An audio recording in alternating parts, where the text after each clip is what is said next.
Welcome. I am so excited today to be interviewing a colleague and friend. Her name is Ruth. And Ruth, I'm going to ask you to say your last name because I am going to not do it justice. Sure, yeah, it's Ruth Toledo Altschuler. Yeah, Altschuler, thank you. yes. So, Ruth, I'm going to read her bio and share with you a little bit about her, and that will begin to offer you a sense of why I so appreciate her and what she does.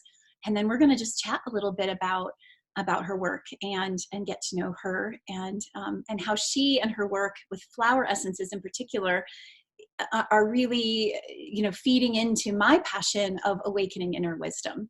So Ruth is a certified flower essence practitioner by the Flower Essence Society with 3 decades of experience. She's also trained in and loves offering voice dialogue sessions and true purpose coaching. She's a visual storyteller, sharing her message mostly through her photography combined with words.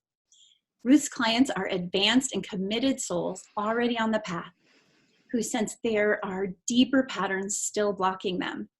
They know they're ready to unravel and release what's holding them back so they can come out in their full brilliance and share their gifts with the world.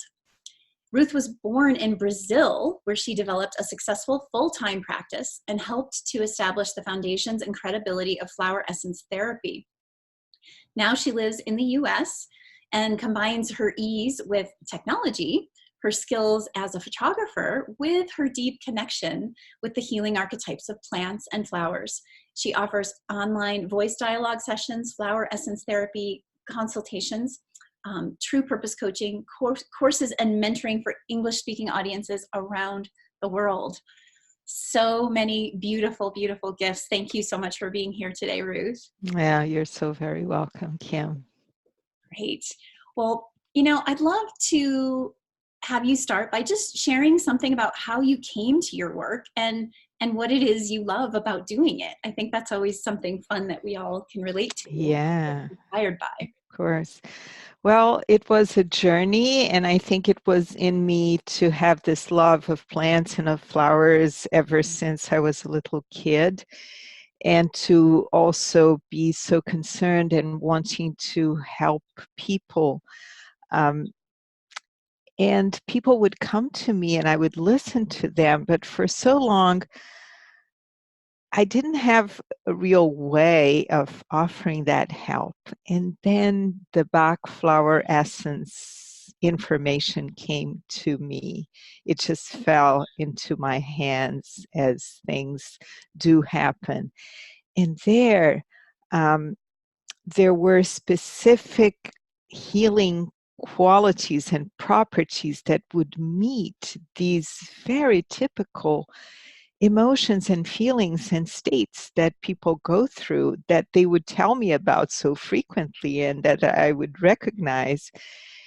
And so it was this ability to have these tools that were so precise in meeting these conditions that people felt that fascinated me. And I was so taken by learning about them, and people started coming to me for them.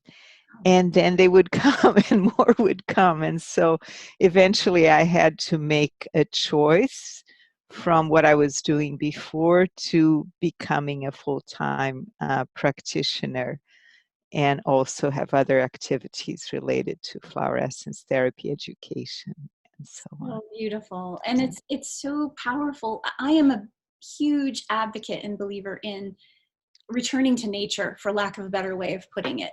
This I believe so much of what we're struggling with today has to do with our lack of connection to nature. We're defying natural laws, going against natural laws, and then we think that we can continue with our technological, materialistic ways of doing things to heal what's wrong. And I continue to feel that it's really about returning to nature, that it's really about going back to the essence of who we are in relation to the earth, and then how earth and all her living beings can support us. So I just love the work that you're doing and that you're being called to share it more broadly and bring it more to, more, what do I want to say, powerfully, more strongly to us. So one of the things, as you know, my work is all about awakening our inner wisdom. I'm such and to me, nature is a big part of that, because we're part of nature. We are nature. And so I'm curious, can you just share with us, in what ways does your work help people to awaken their own inner wisdom, their own unique Mm. inner wisdom? Yeah, thank you for the beautiful question. As you said so clearly and wisely, it is this separation that is one of the reasons why we are in peril in the planet. It's this disconnection, this separation.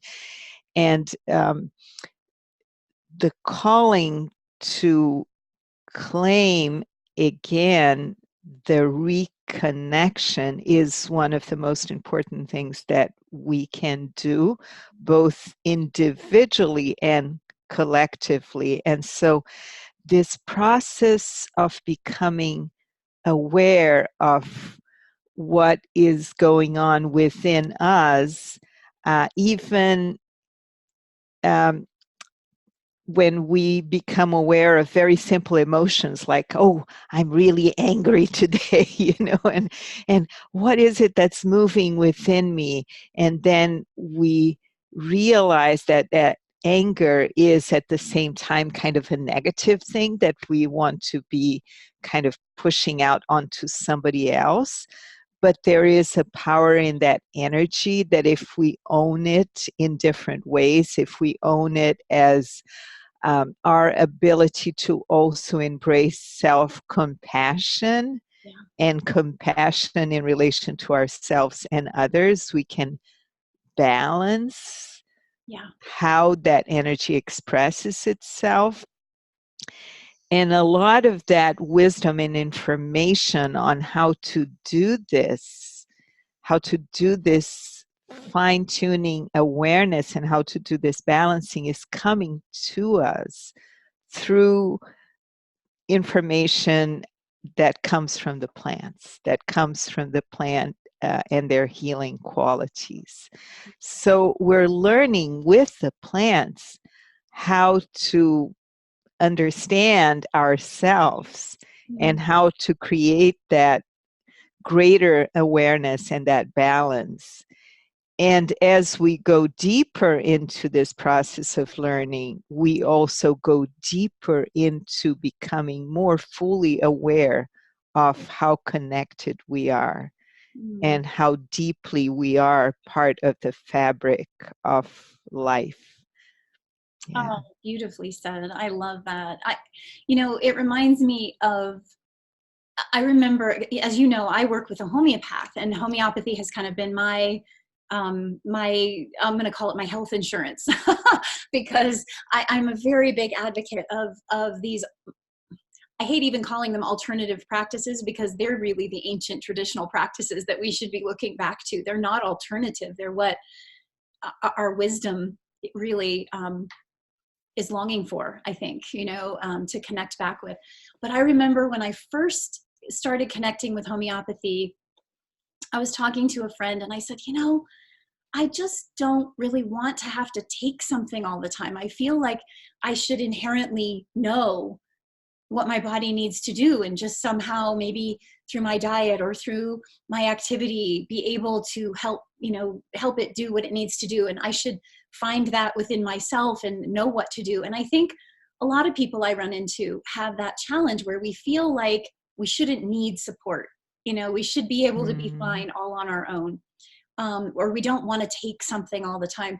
And what she said to me, and it's always stuck with me, this was over 10 years ago, and she said, oh no, oh no, no. The plants, the animals, the minerals, they all want to help you. They're here to Mm. help us. They're here to guide us and offer us support. And we all come in with challenges. We come into this lifetime with different challenges, whether you believe in karma and past lives and other history, or even if it's just the genetics and the heredity and the miasms and other aspects of how we're born and how we show up in our DNA, we do have this beautiful gift of nature right there, able to support us. And if we're willing to tune in and tap in and connect and listen, we can hear that. Mm. And so I love what you're saying about that, that it really helps us know ourselves. I also love this idea that it's all within us. We have the elements of the plants, the minerals, the animal kingdom, all within us in this human kingdom, if you will. And so beautiful to hear how you're framing that. So Yeah, and it is the interconnectedness yes, yes, that is so important for us to live with more awareness, because it's happening anyway. yes, yes, And so it's all, this idea that it's all within us is a very good idea, but at the same time it's not within us as if we were separate units. It's actually all in our interrelation mm, within what is in manifestation in physical dimension, and in with what is in the non-manifest field as well. And this constant dynamic interrelationship yeah, is alive, and it's happening all the time. And so if we are open to be informed, to listen, yeah, that is one of the most important things we can do at this time. And uh, my sense is that receiving from nature is a beautiful way at this time for us to listen and to honor and to become, like, create more of a partnership and collaboration yeah, mode of functioning.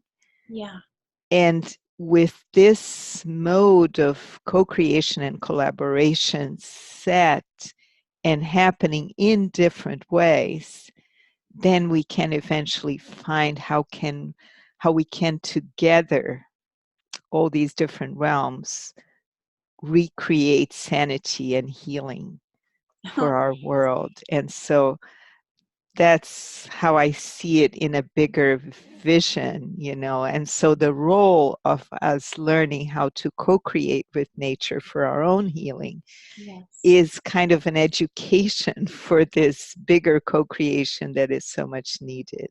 Oh, so beautifully said. I love that. That's, it makes me think of this idea. I love saying the word interdependent, this, because I talk a lot about that with clients, around extremes, that we walk through these extremes and we can be on the extreme of being codependent, which I would argue is what many people are to their addictions, to allopathic medicines, and where you just pop the pills and hope that it all goes away and hope that it just disappears.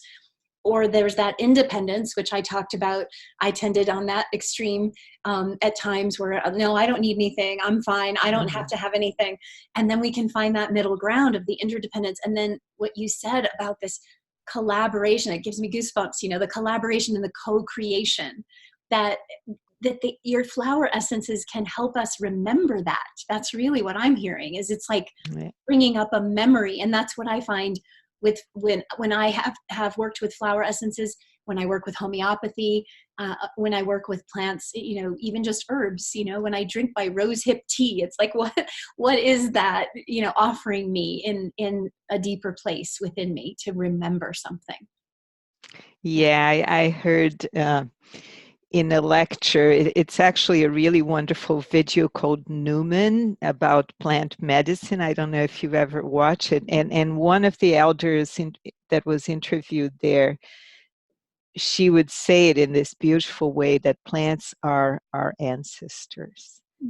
Yes, yes, And because they've been here so much longer and they've experienced so much adaptation and change and all of that, they help us remember. And yes, so remember the fact that we're members of this Yes. family. Oh, yes. I remember Yeah.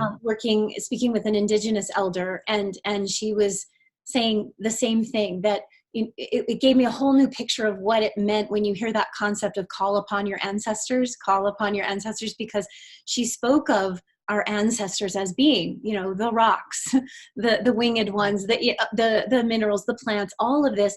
And it was just such a lovely idea to think of. Oh, I think we tend to think of ancestors as, grandma, great grandma, and so on and so forth, but we don't think of the ancestry of all that has come before us, all life that has come before Yeah. us. Yeah, Yeah.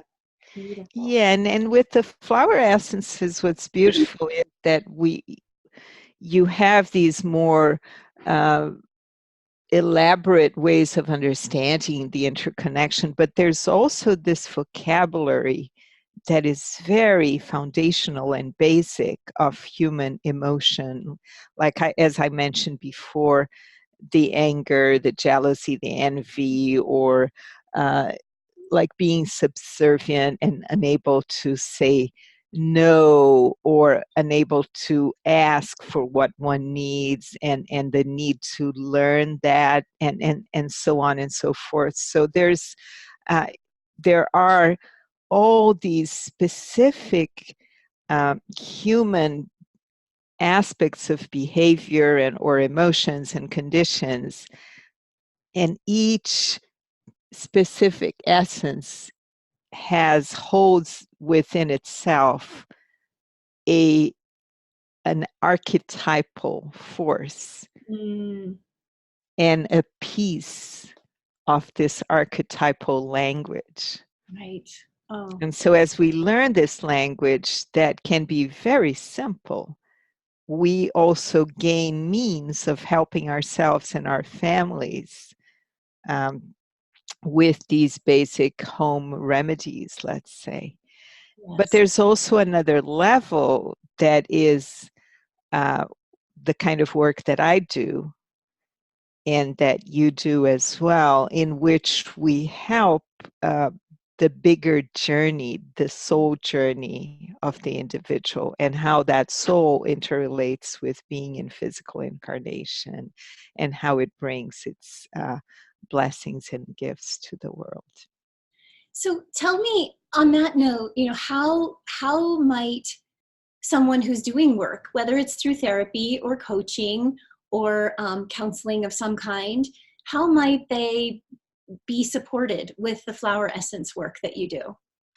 Yeah, the work that I've done for the last 30 years, and now I'm offering some more concentrated and theme specific tracks and packages, but the flower essence therapy that I practice in a more general way is a form of soul work that people do, that they come to me once every 3 months only. Okay. So, 4 or 5 times a year, they will come for a session and we will do a deep look into where they are in their journey and where they're going and what is the movement of change and transformation and embodying that is possible for this next stage of their lives. And then I create a combination of essences that is specific, and it's designed to support the movement of growth and evolution that they're going through during this time. And then they will take it for that time period. And then they come back again after those 2-3 months. So it's a work that goes in parallel to other processes that they're going through and Yeah. is a support that guides them through a longer period of time. I love that. And that's exactly why I wanted to interview you and talk with you, because I myself have thought about integrating something like flower essences into my practice, or, and then I thought, no, my work really is about guiding people. It's about giving them a map and helping them to understand each step of the journey, cultivate the skills and the tools to navigate better, to stay strong and confident and courageous throughout it. and yet having someone like you who's an expert in these things, it takes, I mean, you've got 3 decades behind you of this amazing work. And so I feel I would love to see clients work with someone like you to help bring those things, perhaps bring some of them to the surface, to so we can work with them in the coaching, but also to say, okay, when they come to the surface, you're supported, you have something that you can take that is a comforting, nurturing, loving, beautiful support to you, that's going to help you stay on this journey and be able to implement the practices that we talk about in coaching, and be able to keep staying the course, and know that you have that support, not just from a coach or a therapist or a practitioner of some kind like that, but also from nature. It's another element of how can you have additional guidance and support. So thank you. I love that. And I'm wondering if you could share with us maybe one tip, quick tip, something that you would offer that people can practice now, even if they don't have a flower essence yet, to maybe, just help them tap more deeply into their inner wisdom, but maybe in the realm that you offer, this beautiful connection to nature and the flowers. Mhm. Well, what occurs to me is just a real simple archetype, and that's the archetype of the sunflower. Mm. And let's say you are working on yourself towards coming out and sharing who you are, and standing as the unique identity that you have. And um, if you connect to the presence of the sunflower that has that structured um, stem that is strong and vertical, and has the luminous disc full of little flowers, because they're actually flowers with that very organized sacred geometry center. And then you have the yellow sepals, actually, I think is what they are.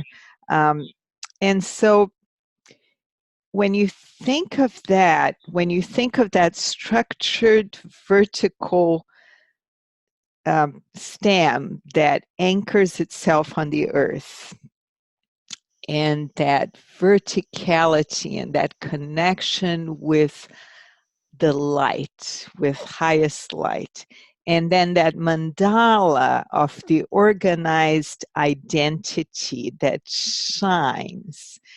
Think of that as being the archetype of you shining as being your healthy self. And if you overgrow in terms of being too overbearing over others, then you're going to kind of bend and fall to the weight of your own excessive identity. That's not good. That's being out of balance. But if you kind of allow yourself to be overshadowed and diminished, and not really shining your own presence, then you're not being the sunflower that you are. So find your balanced way of being your identity and your radiant self by thinking of the sunflower. Not too much, not too overbearing, but not allowing yourself to be overshadowed and disappearing, and yet just being your healthy self, standing up there and saying yes to life. Perfect. I love that image. What a beautiful image to leave us with. And where can we find you? If, of course, I'll put links and information in connection with wherever I post this video, but would you please share where we can find you and how to best connect with you? Of course, yes. I have a website called Essence Mentoring, so that's an easy one to remember. And there's information there. There's a blog, and I also have an Instagram page that will soon begin to get fed again with wonderful pictures of the flowers that usually I take myself. And I also have a Facebook Essence Mentoring page as well that people can follow and be inspired by the images of the plants and their messages. And they can also connect with me for some personal work.